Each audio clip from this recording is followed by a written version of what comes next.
following video is not made for kids. Viewer discretion is advised. Hello to my subscribers, this is the TFN Geek coming to you with what will hopefully be a successful review. And technically this is the second Transformers figure from the Legacy line that I've done a review on since I bought the Legacy version of Core Class Hot Rod when I did a review on that figure a couple of weeks ago.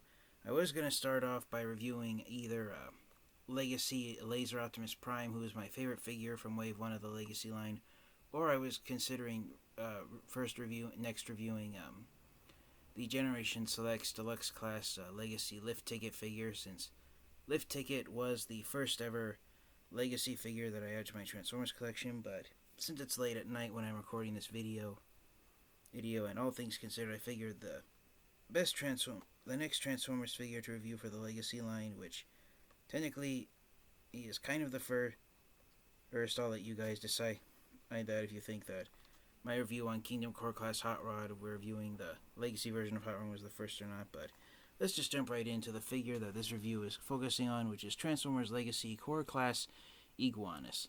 So one of the reasons I decided to review Iguanas was due to the fact that this figure is special because it's the first and currently only figure of Iguanas that I have in my Transformers collection.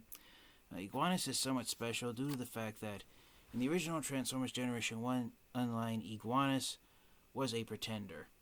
And just to bring out a previously released Transformers figure that was also a Pretender in the Generation 1 line, here is the Power of the Prime's Prime Master Bludgeon figure. Bludgeon has become one of the arguably the most standout Pretender Transformers character due to the fact that his robot mode is a Japanese samurai with a skeletal skull face. So the previous versions of the Pretenders that were the modern day figures that are closest to the original Generation 1 Pretenders. So for a brief history on who the Pretenders are, they were Transformers action figures whose gimmick was they were packaged inside. They came inside these transforming shells. And what happened was you open the shell up, and the Pretender was a Transformers character who pretended to be another more organic life form. The Decepticon Pretenders are more well remembered than the Autobot Pretenders because the Autobot Pretenders pretended to be souped up human beings, while the Decepticons were monsters.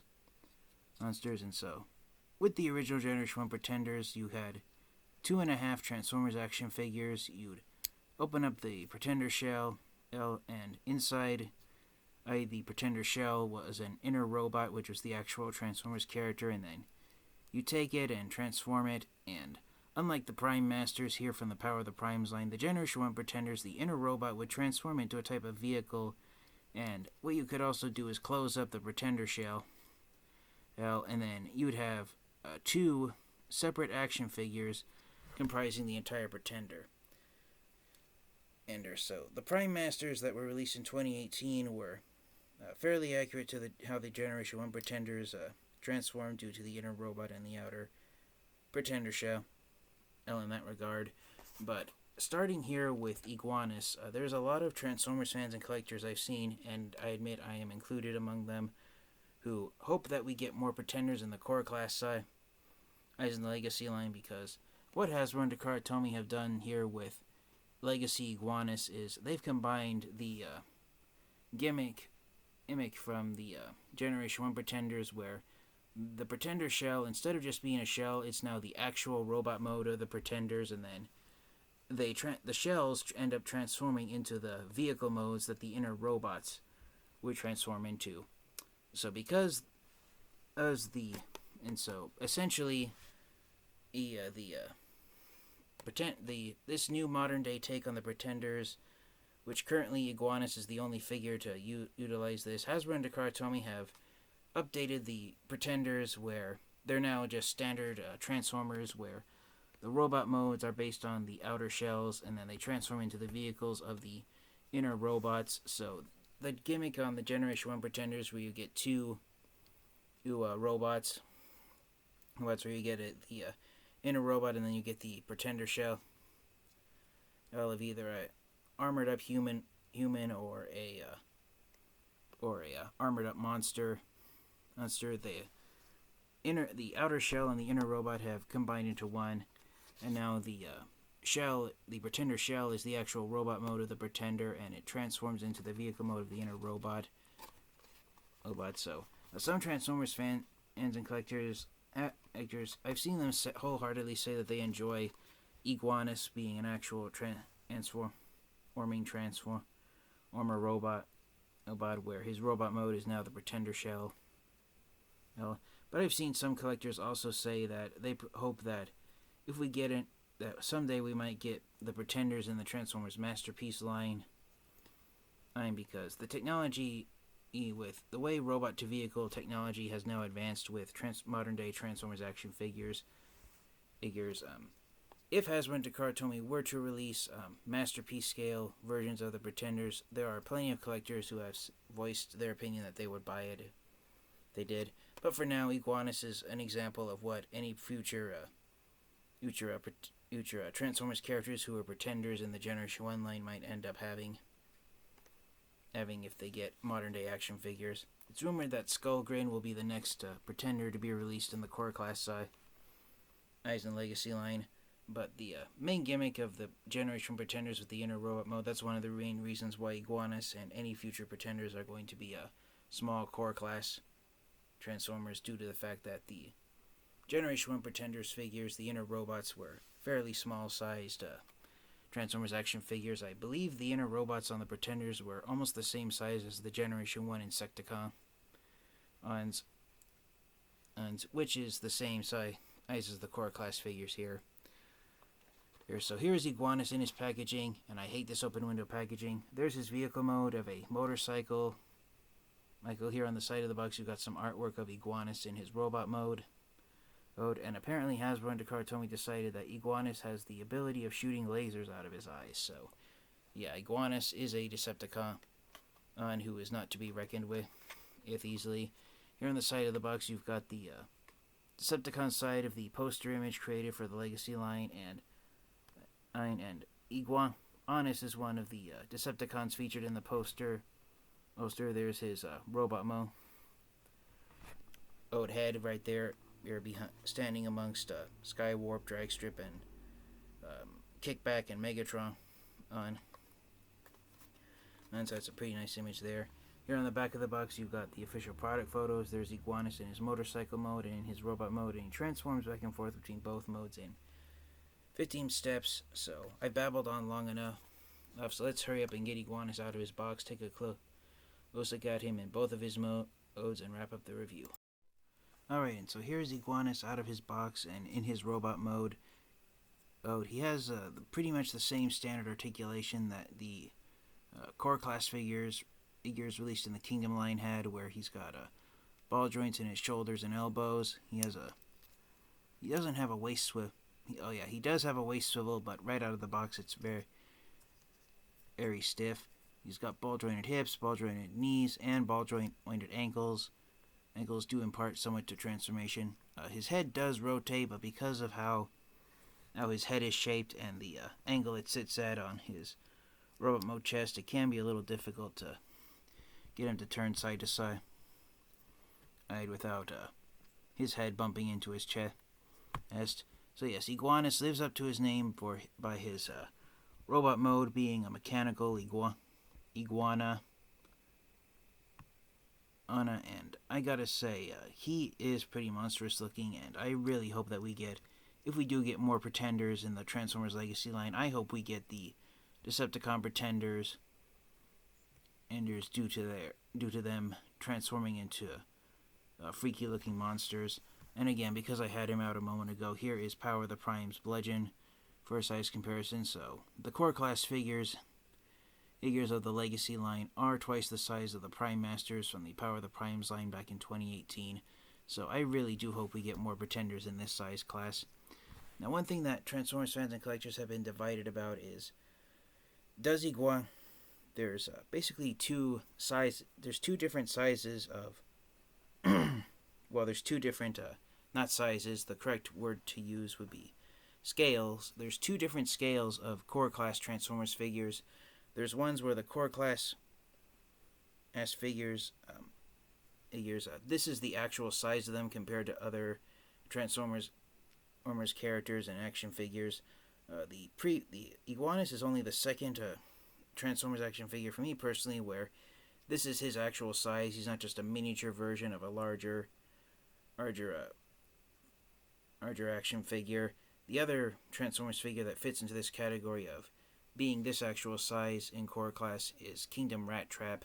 All the other core class figures that have been released, which are Optimus Prime, Megatron, Starscream, Hot Rod, and Skywarp, iWarp, they are all miniature-sized versions of Transformers characters who, as far as being in scale, much larger figures are more size appropriate for them. But yeah, I personally think Iguanis, he's not like those core class figures. He's just like Kingdom Rat Trap, where this is his actual size, and he is supposed to be this small. But I have seen a handful of other Transformers collectors say that they would like to see larger size Pretenders. So for some Transformers fans and collectors, this is Iguanis' inner robot mode, and they're still keeping their fingers crossed for the day when Hasbro and Takara Tomy announced that they will release larger size Pretenders with the outer shell. L's included, just like the G1 figures.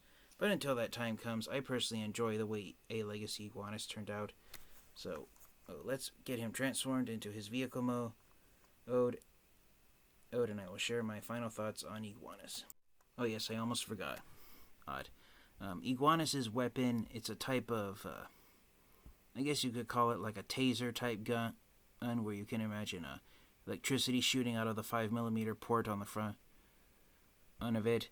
Just like Legacy Skywarp, rather than giving the laser gun that the Generation 1 Iguanis figure had, Hasbro and Takara Tomy gave Iguanis this funny looking weapon right here, and that's because it's supposed to form the centerpiece of a larger sword, it's a large size sword for core class Transformers figures that it's intended to be wielded by core class Hot Rod.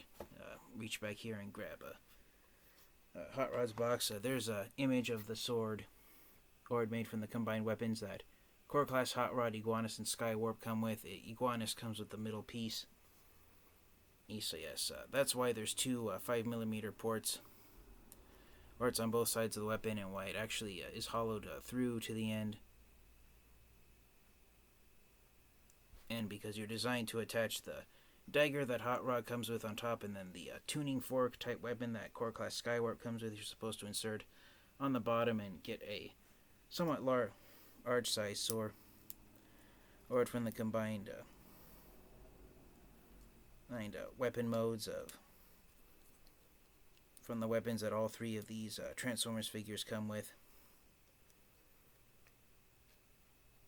I personally would have preferred Hasbro and Takara Tomy to give Iguanis and Skywarp the actual weapons that their Generation 1 figures actually had. I would have preferred Skywarp to actually come packaged with his null rays. But I suppose Hasbro and Takara Tomy figured that Hot Rod would be a popular enough Transformers Generation 1 character that fans and collectors wouldn't mind receiving an action figure of him.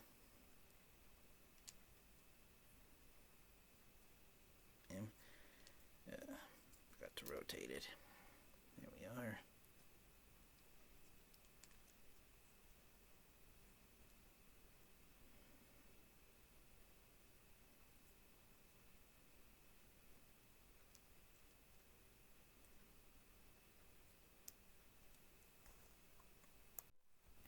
Alright, I apologize. It was easier for me to finish the transformation off camera. But here is Iguanis in his vehicle mode of a motorcycle. And it is pretty impressive looking. The wheels do spin really well. Unfortunately, from what I can see, there isn't really too much of a kickstand and for Iguanis to rest on. So if you do decide to transform him into his motorcycle mode, unfortunately there's no kickstand to keep him standing up properly. So he will fall down on his side, but he does roll fairly well, and that's what matters most, especially to motorcycle Transformers figures. I honestly thought that Iguanis was going to be a somewhat of a parts former due to how his wheels end up sitting on his back, but Hasbro and Takara Tomy were able to design a way of having ball joints that keep him permanently attached to him, so pretty much the only part forming that Iguanis does is with his weapon, and there's only one 5mm port or in Iguanis' motorcycle mode for his taser gun to attach to. Now, going by the photos on his box and in his instruction sheet, the taser gun, you're supposed to attach it on top of Iguanis facing this direction, so it looks like he's blasting any Autobots that are enemies that are approaching him. But I've seen a handful of collectors rotate it the other way, where it's facing backwards, and then these two prongs, for lack of better vocabulary, that are on the weapon, they can double as handles, so the weapon looks like it forms the motorcycle handles for Iguanis' vehicle mode. One thing I like about the design of Iguanis' bike mode is that the red headlights that are painted on him, it looks like a pair of eyeballs, so it looks like Iguanis still has a face in his motorcycle mode, so that's pretty cool looking, considering the fact that his robot mode head sits there underneath the windshield of the motorcycle. That is a possibility that it could double as a face for him. But yes, all in all, Iguanis does look pretty impressive looking. I've seen a few photos where people had Hot Rod riding on top of Iguanis, but from what I've seen, because there's no ports or sculpted detailing here on the seat of the motorcycle mode, technically Iguanis, unfortunately, he wasn't designed to have any other Transformers action figures actually ride on top of him. But overall, I do enjoy the design of Iguanis. I love the way the figure came out, how accurate it is to the Generation 1 Iguanis Pretender, even though the outer shell gimmick has been removed. I do like that all of the red and gold detailing on Iguanis, how it's all paint, because it reduces the chances of him suffering from gold plastic syndrome. One thing I am not a fan of, though, is that the wheels are, in fact, just like all the other parts of Iguanis that are red, the wheels are, in fact, red paint. From what I can see, the wheels are cast in black plastic, and then they've just been painted red all over the place. So if you do roll Iguanis around on a flat surface long enough, there is a chance that the red paint can peel off. I don't know how well my camera's going to pick it up, but if you look closely there at the inner spokes, the wheels are in fact cast in black plastic, and they've just been painted red to make Iguanis look more accurate to his Generation 1 figure. Why in the world Hasbro and Takara Tomy couldn't just cast the wheels in red plastic is beyond me. I guess they figured since they were using red paint on Iguanis' weapon and his robot torso and his headlights, that having the wheels cast in black plastic and then painting them over with red paint was enough of a matchup. But unfortunately, even though my camera's not really picking it up the red on the wheels is a slightly brighter shade of red compared to the other red parts on Iguanis, so my camera's picking it up a bit. The red paint on the black wheels, it's actually making them look like they're pink instead of red. But that's just a minor nitpick with me. And I'm sure it's something that some Transformers fans and collectors will be easily willing to overlook. So just for a quick size comparison again, here's Iguanis with another Pretender character. Here's Iguanis next to the Power of the Primes version of Bludgeon, the Prime Master Pretenders that were released in the Power of the Primes line. They all transformed into laser guns. One thing I like to do is leave the arms up so it looks like there's an invisible computer screen right there, so you can line up, have a target range to line up with your Bludgeon line up with his enemies. But yeah, I really enjoy how Iguanis turned out. I think he transforms into a fairly decent looking motorcycle. It is a more Cybertronian motorcycle rather than an Earth-based motorcycle. I will admit that, in my opinion, this is a Cybertronian motorcycle. But yeah, so for the final question to ask, do I recommend getting Legacy Iguanis and adding him to your Transformers collection? Absolutely, I do. He is a pretty fantastic looking little motorcycle Transformers figure. And again, as far as I'm aware of, this is only the second action figure that Iguanis has been given. The first one was, of course, the original Generation 1 Pretender Iguanas figure that was released way back in 1988. So yes, I do highly recommend you get Iguanis if you can find him. And even if you're not getting Core Class Hot Rod and Skywarp to complete the 3-part sword, or at least you can use Iguanis' taser gun as a pair of motorcycle handlebar bars when he's in his vehicle mode. Thank you guys all so much for watching. This has been the TFN Geek, and until next time, you guys, please like, comment, and subscribe. Stay safe, stay healthy, and until next time, you guys, transform and roll out. Goodbye, everyone.